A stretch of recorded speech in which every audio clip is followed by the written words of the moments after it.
Sumakay ulit sa taxi ang babaeng namatay sa Balete Drive. Balete Drive sa Quezon City, past midnight. Pinsan kong taxi driver ang nagkwento habang nagkakape kami sa karinderya malapit sa bangketa. Tahimik siya bago magsalita, kasi daw hindi raw tao ang sinakay niya. Mga 1:40 AM daw, walang sasakyan sa kalsada. Basang semento dahil kakauwi lang ng ulan. Biglang may babae sa ilalim ng malaking balete.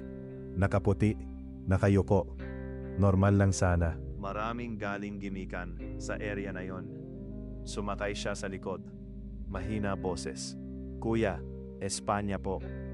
Amoy sampagita yung loob ng taxi. Pero sabi ng pinsan ko, may kakaiba agad.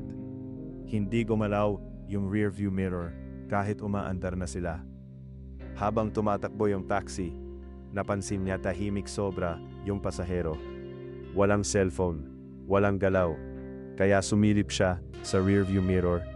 Nandoon yung babae. Nakaupo diretso, pero mali yung reflection.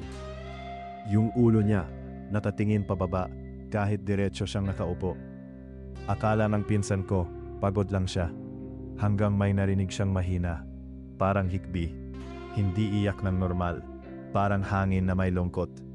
Pagdating sa stoplight sa E. Rodriguez, tumingin ulit siya sa salamin. Doon niya napansin, yung mata ng babae, nakatingin na sa kanya, diretso, hindi sa mirror, sa kanya mismo, kahit nakatalikod dapat. Tapos, nagsalita ulit yung babae, mas malamig na boses. Dito, lang ako binaba dati. Pagtingin niya sa kalsada sa kanan, Balete Drive ulit. Pero kanina pa sila umaalis doon. Nang bumalik siya ng tingin sa likod, walang tao sa upuan. Pasang marka lang. Parang may nakaupo na bagong galing sa ulan. Kinabukasan, bumalik siya sa Balete Drive. Tiningnan niya kung may CCTV sa poste o tindahan. May guard sa lumang apartment na nagsabi ng isang bagay. Hindi ka unang taxi driver na nagkwento niyan. May lumang aksidente daw doon. Babaeng nasagasaan habang naghihintay ng masasakyan. Hanggang ngayon, may mga driver na nagsasabing may sumasakay na tahimik na babae. Parehong amoy, parehong destinasyon. Simula nung narinig ko yung kwento niya, iba na pakiramdam ko tuwing dumadaan ako sa Balete Drive.